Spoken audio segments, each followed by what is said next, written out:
Social media पर channel Mahalakshmi की ओर से आपके पास बहुत खास पावन दिन चैत्र कृष्ण नवमी और सादर जय जिनेंद्र के साथ आजकल लकीर मिटाई जा रही है। आज वही बात कर रहे हैं आपसे, पर उससे पहले यह चित्र दिखा रहे हैं कि किस तरीके से आज हो रहा है।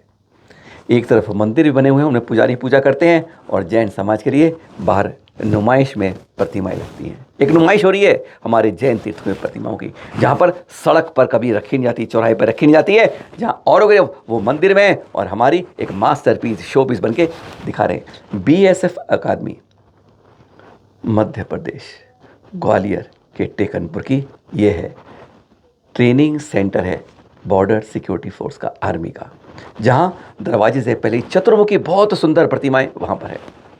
हैरानगी हो, ये मन से कई बरस से लग रही है और ग्वालियर में किसी के कान पर जू नहीं लग रही है।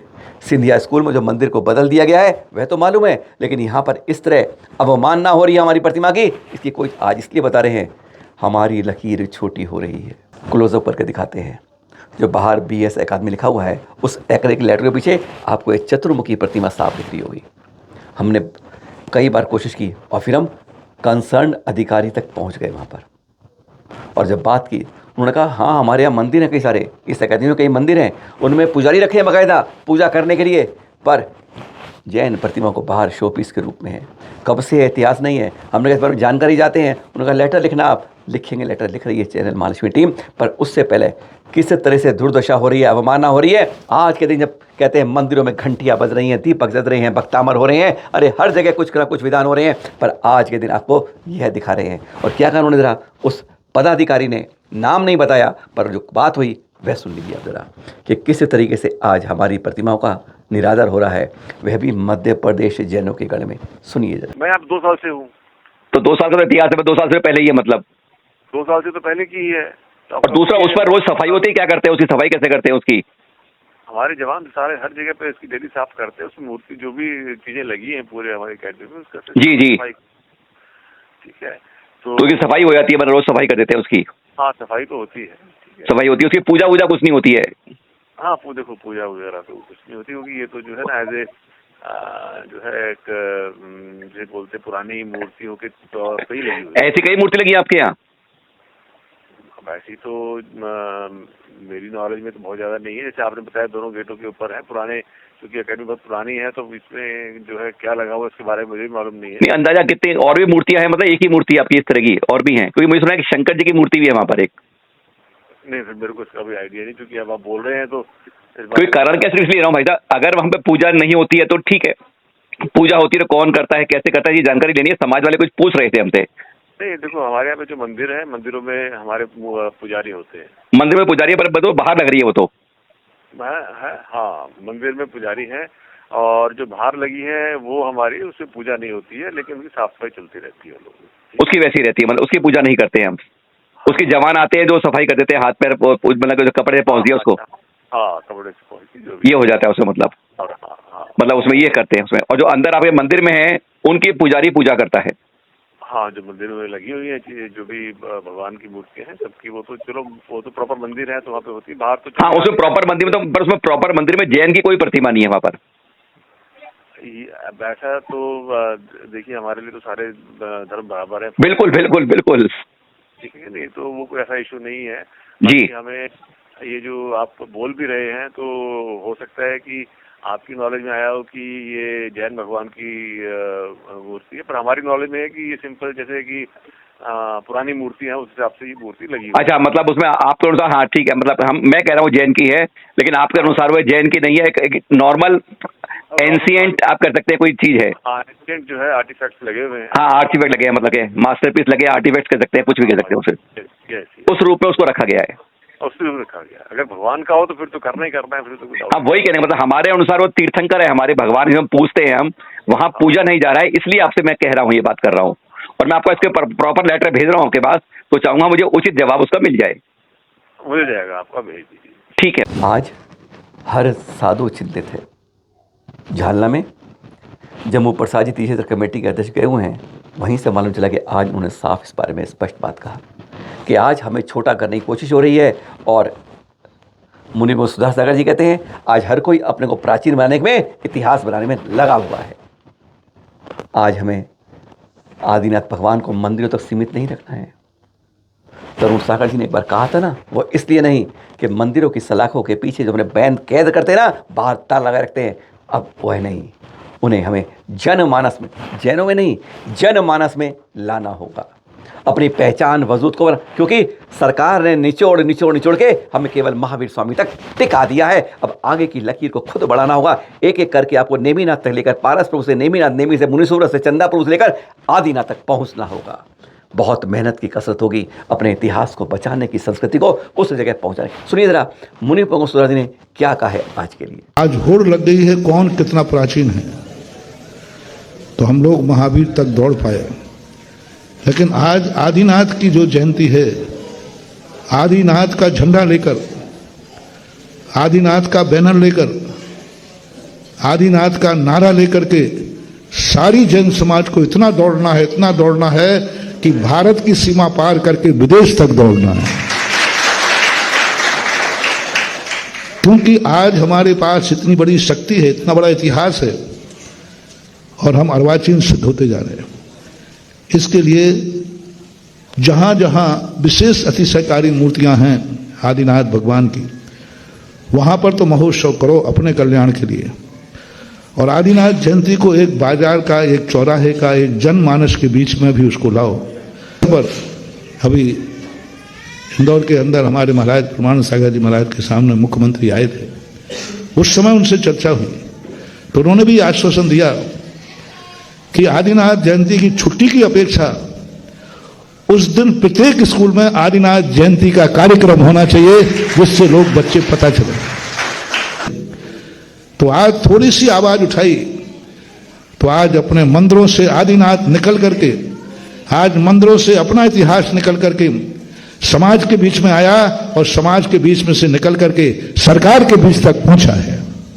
तो सारे भारत की जनता से मेरा कहना है, आदिनाथ जयंती को अपने अपने नगरों में सरकार के स्तर पर बनाओ, समाज के स्तर पर मनाओ, मंदिर के स्तर पर तो सबको मनाना ही है। जनमानस के बीच में, जैन मानस के नहीं, जैन मानस के बीच में तो अपन मनाते आए हैं। जैन मानस की अपेक्षा जनमानस के बीच में आदिनाथ जयंती को मनाना है। 4 फरवरी को ये राज्यसभा में आवाज उठी थी। डॉक्टर के लक्ष्मण बीजेपी के सांसद, उन्होंने उठाई थी दोनों के लिए। पर यहाँ ध्यान रखिएगा, जयंती मत बोलिए, मत बोलिए, मत बोलिए, सिर्फ कल्याणक बोलिए, क्योंकि आज आप भगवान और तीर्थंकर में फर्क नहीं कर पाए तो कल महापुरुष और तीर्थंकर में फर्क नहीं करेगा। क्योंकि हम तो बोलते हैं, इतिहास बताता है आदिनाथ भगवान का जन्म और तप कल्याणक है। चैत्र त्रयोदशी को महावीर स्वामी का जन्म कल्याणक आएगा। इस बार उन्होंने राज्यसभा में उठाई अपील के लिए। हाँ, एक बात और सुनिए आपने, जहाँ पर हमारे आचार्य वसुंधरा जी कह रहे हैं कि इसको राष्ट्रीय अवकाश घोषित किया जाए आज के दिन को, वहीं मोहन यादव जी पहुँचे प्रमाण सागर बस, तो वहाँ बात क्या सलाही, राष्ट्रीय अवकाश के बारे में मिले ना मिले कोई दिक्कत आएगी।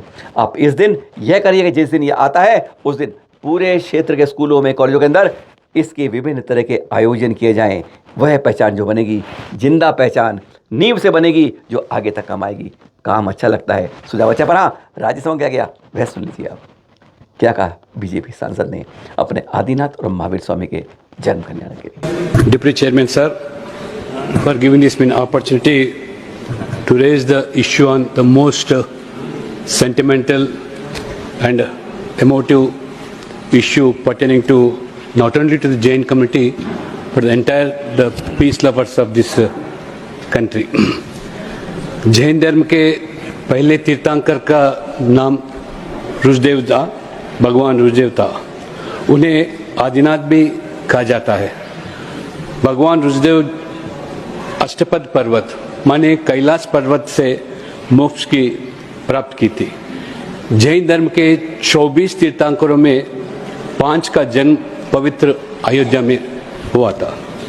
जैन धर्म आखिरी 24वां तीर्थंकर भगवान महावीर जी का था।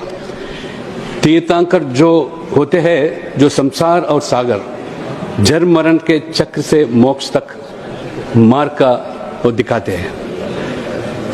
तीर्थंकर कर्मों से मुक्त होकर केवल ज्ञान की प्राप्त करते हैं। ऐसे 2 महानुभाव भगवान के रूप में, जो भगवान ऋषभदेव जी और भगवान Mahavir ji, these 2 exemplary and extraordinary figures not only shaped the ethical and spiritual landscape of not only Jainism, but also the broader cultural fabric of our great nation. Bhagwan Rishabhdev, the first Tirthankar, is widely regarded as the founding figure of Jain philosophy. His teachings, based on principles of non-violence, ahimsa or satya, meaning truth.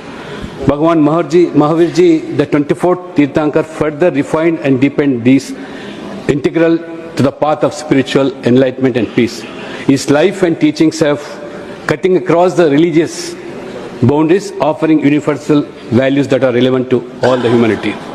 The Jain community for centuries has made immensible contribution to the growth and progress of India, whether in the field of business, trade, education, philanthropy and social welfare, and their efforts in promoting sustainability, charity and non-violence have played a vital role in shaping a harmonious and prosperous and inclusive society. And their immense service, particularly during the Corona period, they have seen how they have been dedicated to the society and the need of the society. So in recognition of these two profound spiritual contributions, Bhagwan Rishabhdev ji and Bhagwan Mahavir ji, I urge upon the government to consider their birth anniversaries as a national holiday and declare national holiday and see that the sentiments of not only the Jain community. कुछ बर्फ़ की वादियों के दर्शन करा। कहाँ पहुँच गए आप? हम कश्मीर नहीं दिखा रहे, हम हिमाचल और उत्तराखंड की पहाड़ियाँ दिखा रहे, अरे कुंडलपुर दिखा रहे हैं। दमोह के अंदर कुंडल मार्ग पे ऐसे ओले पड़े, ऐसे पड़े, आचार्य श्री समय सागर जी का आगमन हो रहा था। कुछ लोगों ने कह दिया, देखिए इंद्र देवता भी बरस पड़े, बरसना अलग है, ये बरसे नहीं है, इतने बड़े बड़े ओले पड़े। दिखा रहे हैं, हाथ में देख भी रहे हैं आप कि किस तरह से ओले पड़े थे। एक तरफ आपको लगता है कि ठंडक हो गई, एक प्यार चल गई, खुशी की बात हो गई, पर इसके पीछे एक बहुत बड़ा पहले हाँ समय सागर जी के आचार्य जी के प्रवेश के दृश्य देखते हैं। बस इसी तरह से आचार्य समय सागर जी पहुंच रहे हैं कुंडलपुर। आज विशेष कार्यक्रम है वहाँ पर, बड़े बाबा के दरबार में छोटे दरबार की हाजिरी लग रही है। छोटे बाबा की देख रहे हैं आप, ये हुआ है, ये बिहार। हाँ, बात हो रही थी कि इसको इससे जोड़ रहे नहीं। आपको मालूम है इन ओले पड़ने से क्या हुआ है? किसानों की अधिकतम की फसल कट रही है इस समय, गेहूँ कट रहा है, फसल कट रही है, और इस ओले पड़ने से सारी तबाही मिट रही है। कितना नुकसान हो रहा है किसान को। इसलिए किसी चीज़ को किसी चीज़ से जोड़े नहीं। हाँ, दृश्य दिखाते हैं, जैसे जब कुंडलपुर पहुँचे तो उनके आहार के दृश्य अब दिखाते हैं। और कुंडलपुर आने के बाद, उस नगर में प्रवेश के बाद ये दृश्य हैं पहले आहार के, कल सुबह के। आज तो भी आहार होना है। ये दृश्य हैं आज चैत्र कृष्ण नवमी के दिन। बस एक संकल्प कीजिए, मंदिर में मत सीमित रहिए, जन जन तक प्रचार कीजिए इस चैत्र कृष्ण नवमी प्रथम तीर्थंकर आदिनाथ भगवान के साथ, भरत चक्रवर्ती ब्राह्मी के साथ। जाते जाते भंड के बजरिया के दिखा रहे हैं नेमिनाथ जिनालय का चित्र, जहाँ विधान हुआ याग मंडल विधान 250 अर्घ के साथ। यहाँ पर 3 स्वर्ण कलश और घट कलश यात्रा हुई और फिर इनकी विराजमान हो रहा है अजय सुबह सागर जी था, जिन्होंने बरासों में भी शिलान्यास करवाया था। उन्हीं के दोस्तों के शिष्य के सानिध्य में यह सब कुछ हुआ। अपने तीर्थों का, जिनालों का जीर्णोद्धार करिए, स्वरूप को मत रखिए, उसके इतिहास, प्राचीन संस्कृति को उसी रूप में आज रखना आवश्यकता बन गया है। फिर मिलेंगे आपके साथ। आज का दिन बहुत बहुत मंगल हो, शुभ हो। जन जन तक पहुंचानी है बात, केवल जैनों तक नहीं सीमित रहे। ये चैत्र कृष्ण की दिन और रात। सादर जय जिनेंद्र।